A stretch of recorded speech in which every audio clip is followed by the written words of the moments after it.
কয় টাকা দিছিলেন তারেক রহমানকে, নাকি চাস্তো ভাই ফালুরে দিয়া ব্ল্যাকমেইল করে ওই পজিশনটা বাগাইছিলেন পুরা শাহজাহানপুর আপনার বাপের নামে লিখে নেওয়ার জন্য বা আপনার নামে লিখে নেওয়ার জন্য? কোনটা? এই সরকারের হাতে দেশের ভৌগোলিক অখণ্ডতা নিরাপদ নয়। কে বলছে? গোরখদক আব্বাস। আমি জানি না ওরে এখনো কেন মির্জা লেখে। গোরখদক আব্বাস বলছে এই সরকারের হাতে দেশের ভৌগোলিক অখণ্ডতা নিরাপদ নয়। দর্শকবৃন্দ, ধরেন গোরখদক আব্বাস ভৌগোলিক অখণ্ডতা নিয়ে কথা বলছে, কিন্তু এই গোরখদক আব্বাসকে যদি আমি জিজ্ঞাসা করি, আব্বাস মিয়া, ভৌগোলিক ভাবে এই সরকারের হাতে দেশ নিরাপদ না, স্বাধীনতার 53 বছরে বাংলাদেশের ভৌগোলিক সীমারেখার উপরে আপনি কতটা লেখাপড়া করেছেন? আমি স্পেসিফিক আব্বাস আপনার কাছে জানতে চাচ্ছি। আদার দেন চান্দাবাজি, হাইজ্যাক, কমলাপুর রেলওয়ে স্টেশনের উপরে দাঁড়ায় থেকে মাসের শেষে পকেটমার, গুলি করে মাস্তানবাজি, টেন্ডারবাজি, পরিবহন ব্যবসা, ধান্দাবাজি, এর বাইরে তার কিছু আপনি শিখেন নাই। লেখাপড়াও তো আপনি ঠিক মতো করেন নাই। লেখাপড়া আপনি নিজে পরীক্ষা দিয়ে পাশ করছেন, আমি এটা বিশ্বাস করি না। আমার ধারণা অন্য কাউরে বসায় রেখে পরীক্ষা দিচ্ছেন আপনি। আপনি ওই লোক, আপনি ওই বস্তু। এখন আপনি বলছেন এই সরকারের হাতে দেশের ভৌগোলিক সীমারেখা নিরাপদ না। কিসের উপরে বেস করে আপনি এই কথাটা বলেছেন? করিডোর। ভারতের সাথে গত 17 বছরে হাসিনা শেখ কোন করিডোর তো দূরে থাক, বর্ডার ওপেন করে দিচ্ছে, ভারত যা খুশি তাই করতে পারে। আপনি তো হাজতে যায় ঠিক মতো থাকেন না, কারণ হাজতে তো দিশা নামে কোন বেটিরে নিয়ে ঘুমায় থাকছেন। আপনার বউ ওইখানে দিশা যখন ঢুকছে, আপনার বউ ইচ্ছা করে ওইখানে যায় ঢুকে না, জামাইরে ফুর্তি করতে দিছে না?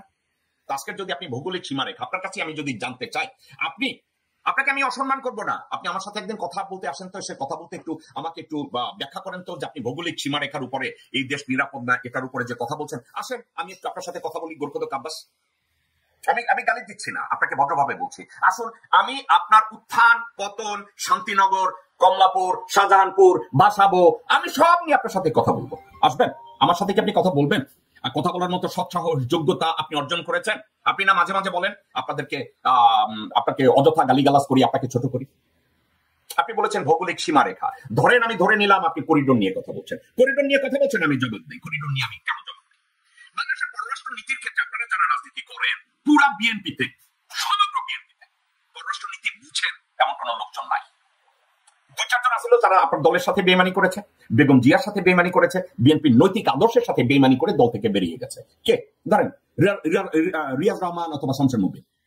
এরা পররাষ্ট্রনীতি কিছুটা বুঝতো, কিন্তু আপনাদেরকে বিএনপিকে ধ্বংস করে নৈতিক ভাবে বিএনপিকে জঘন্য বানিয়ে তারা পাশ কাটিয়েছে।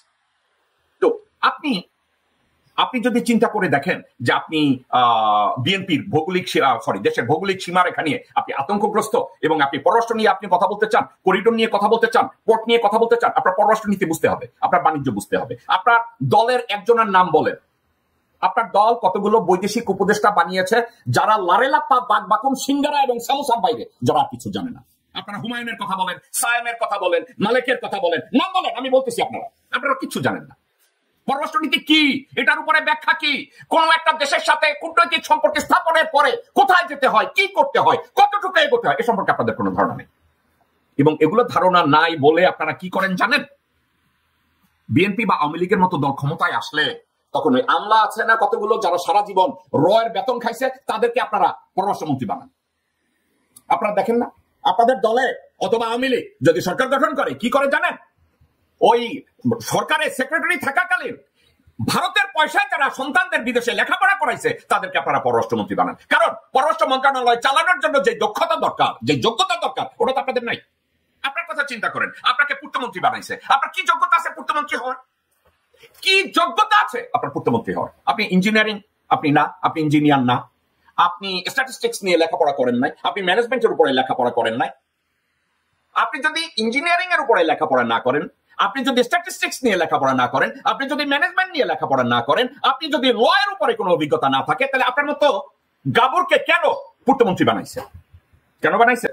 কয় টাকা দিছিলেন তারেক রহমানকে, নাকি চাস্তো ভাই ফালুরে দিয়া ব্ল্যাকমেইল করে ওই পজিশনটা বাগাইছিলেন পুরা শাহজাহানপুর আপনার বাপের নামে লিখে নেওয়ার জন্য বা আপনার নামে লিখে নেওয়ার জন্য? কোনটা আছে কিছু এর বাইরে? এর কোনো জবাব আপনি দিতে পারবেন? আমার তো মনে হয় আপনি হাওয়া ভবন অথবা তারেক রহমান অথবা খালেদা জিয়া তাদেরকে ব্ল্যাকমেইল করছেন ফালুরে দিয়ে, নুরুরে দিয়ে। আপনারা তো এটা খুব ভালো পারেন করে তারপরে বলছেন আমার পূর্তমন্ত্রী বানাইতে হইব। যেই মুহূর্তে পূর্তমন্ত্রী বানাইছে, রাজুকের চেয়ারম্যান নিয়ে আকাম কুকাম করছেন, করেন নাই? 2007 সালে আপনাকে অ্যারেস্ট করে নাই গোরখদক আব্বাস? আপনাকে অ্যারেস্ট করছে তো? কতটুকু অনিয়ম করছেন? বিনা পয়সায় লোকজনরে কোটি টাকা সম্পদ 2000-এ দিয়ে দিচ্ছেন, 3000-এ, 4000-এ, 5000-এ ভাবে দিয়ে দিচ্ছেন, দেন নাই? এখন একটা জিনিস, বাংলাদেশের সবচেয়ে বড় দন্যতা, বাংলাদেশের জুডিশিয়ারি একদম নাই। বাংলাদেশের জুডিশিয়ারি অর্থাৎ বিচার ব্যবস্থা নাই বলে আমি যদি আপনাদেরকে জিজ্ঞাসা করি, 5ই আগস্ট গভর্নমেন্ট ফল করছে, হাসিনা পালাইছে, 24 আগস্ট আব্বাসের এগেইনস্টে কেস ডিসমিস হয়েছে, কে ডিসমিস করছে? এই কথাটা কি কেউ জিজ্ঞাসা করছে বাংলাদেশে? ফর এক্সাম্পল, আসিফ নজরুল যদি বলতো যতগুলো কেস হয়েছে এই দুর্নীতি কেসগুলোকে আমরা রিভিউ করব, ডক্টর আসিফ নজরুল যদি বলতো এই কেসগুলো রিভিউর দরকার আছে, কারণ এই কেসগুলোর উইদাউট রিভিউ একটা কেসকে আমরা ডিসপোজ করতে পারি না। এই কেসগুলোকে রিভিউ হয়েছে? হাসিনার আমলে ভুয়া মামলা হয়েছে, মিথ্যা মামলা হয়েছে, উদ্দেশ্য প্রণোদিত ভাবে হয়রানি করা হয়েছে, কিন্তু আব্বাসের বিরুদ্ধে মামলাগুলো তো হাসিনা করে নাই। আব্বাসের বিরুদ্ধে মামলা করছিল মঈনুদ্দিন ফখরুদ্দিনরা ওই সময়, এবং ওই দুর্নীতিগুলো রিয়েল দুর্নীতি ছিল। তাইলে এই কেসগুলো উইদাউট রিভিউ কি করে গোরখদক আব্বাসের এগেইনস্টে মামলাগুলো 24 আগস্ট ডিসমিস করা হইল? রাজনৈতিক চাপে? এটা নিয়ে কেউ কোনো কথা বলছে? দর্শক কিন্তু বলে নাই। মির্জা আব্বাস রাজুকের চেয়ারম্যানকে সহ পূর্তমন্ত্রী থাকাকালীন সরকারি সম্পত্তি ভূমিদস্যুতার মাধ্যমে নিজে লিখিয়ে নিয়েছে, ঠিক যেভাবে বসুন্ধরা শাহ আলম যেভাবে নিয়েছে। তো মির্জা আব্বাস বাংলাদেশের রাজনীতি কি করে? সে আবার ভৌগোলিক সীমানার কথা বলে, নিরাপত্তার কথা বলে। যেই বেটা ঢাকার জমি জমা নিজের নামে লিখে নেয়, ঢাকার সরকারি সম্পত্তি বাপ-দাদার সম্পত্তি হিসাবে বলে, এই কুত্তা বাচ্চা আবার বলে যে ভৌগোলিক অখণ্ডতা এই সরকারের কাছে নির্ভর করা যায় না। দর্শকবৃন্দ, আমার গালির দিকে খেয়াল করেন, একটু চিন্তা করে দেখেন, যেই লোকের সামনে সরকারি সম্পত্তি নিরাপদ না, বাপদাদার নামে চালাইয়া দেয়, সেই লোক ভৌগোলিক সীমারেখা নিয়ে কথা বলে, দেশের সীমানা নিয়ে কথা বলে। ওর হাতে যদি ক্ষমতা যায় তো পুরা বাংলাদেশের কথা বলবে যে পুরা বাংলাদেশ ওর বাবার পৈতৃক সম্পত্তি। এই যে গোরখদক আব্বাস, তো এখন এই গোরখদক আব্বাসকে কারা বাজারজাত করতেছে? ভারত বাজারজাত করতেছে, নিজে বাজারজাত করতেছে, আওয়ামী লীগের লোকজনরা বাজারজাত করতেছে। আমি যখন গোরখদক আব্বাসকে নিয়ে আমি কথা বলি, আপনারা কি জানেন আমাকে কারা গালি দেয়, আমার সম্পর্কে কারা ট্রল বানায়, কারা বকওয়াস করে? আওয়ামী লীগের লোকজনরা। আব্বাসের পিছনে আওয়ামী লীগের সমর্থকদের অভাব নাই। আওয়ামী লীগের যে সাইবার ইউনিট, তারা এখন আব্বাসের জন্য কাজ করে। আপনারা কি জানেন? আমাকে যারা গালি দেয় এদেরকে খুঁজেন, এরা সব আমি সাইবার সন্ত্রাসী। এই কুত্তার বাচ্চারা এখন আওয়ামী লীগের বিএনপির আমি যাদেরকে ধরি তাদেরকে নিয়ে গালি দেয়। আলহামদুলিল্লাহ, ওরা আমার গালি দেবে, তাতে আমার কিছু আসে যায় না। কারণ কি জানেন, বাংলাদেশের রাজনৈতিক উচ্চাকাঙ্ক্ষা আমার নাই। বাংলাদেশে গিয়ে ঘুষ খাওয়ার বা বাংলাদেশে গিয়ে পয়সা কামানোর অথবা ভূমিদস্যুতা করার কোনো আগ্রহ আমার নাই। দেন কথা হচ্ছে একটা কথা, আব্বাস যে মন্তব্যটা করছে, আমি এটার উপরে আর কথা বলবো না, কারণ আমি অন্য সাবজেক্টে যাব। সে বলছে এই সরকারের হাতে ভৌগোলিক অখণ্ডতা নিরাপদ না। এটার জবাব আমি এই আব্বাসের সাবজেক্টটাকে আমি কন্ট্রোল করবো এই বলে, আব্বাসের কাছে ঢাকার জমি নিরাপদ না, শাহজাহানপুরের জমি নিরাপদ না, শান্তিনগরের জমি নিরাপদ না, কমলাপুরের জমি নিরাপদ না। এই হারামজাদা বলে ভৌগোলিক অখণ্ডতা এদের কাছে নিরাপদ না। কারা রইল বোকাপাট, কারা রইল বোকাপাট, ভেঙে ফেল রেল পাট, রক্ত জামার শিকল পুজোর ভাষণ বেদি। ওরে ও তরুণ নিশান, ওরে ও তরুণ নিশান, বাজে তোর গলায় বিশাল ধ্বংস নিশান, প্রাচীর প্রাচীর ভেদি। কারা